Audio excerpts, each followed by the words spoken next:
এক সাহাবী বলছেন, নবী কেমন ছিল জানো? যার সারা অঙ্গ একসাথে দেখলে সবচেয়ে সুন্দর, প্রতি অঙ্গ আলাদা আলাদা দেখলেও সবচেয়ে সুন্দর। আরেকজনকে বলছে, আপনি বলেন তো। আরেক সাহাবী বলছে, আমি বলি যে নবী ছিলেন এমন যাকে একবার দেখলে আবার দেখতে মন চায়, দ্বিতীয়বার দেখলে প্রথমবারের চাইতে আরো সুন্দর মনে হয়, যত তারে দেখি তত সুন্দরই লাগে।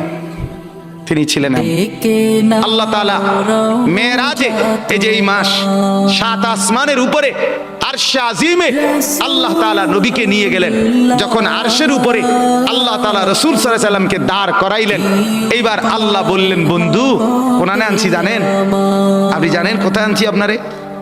কাজে আপনি যখন ছোটবেলায় জন্ম নিছেন, ছোট্টবেলায় ফেরেশতাদেরকে বলছিলাম, ফেরেশতারা আমার বন্ধুকে কোলে নাও, নিয়া আমার সৃষ্টির পূর্ব থেকে পশ্চিম পুরা দিগন্ত ঘুরাও, আমার গোটা সৃষ্টিকে বলো যে তারা যেন দেখে বন্ধু আমি কেমন বানাই।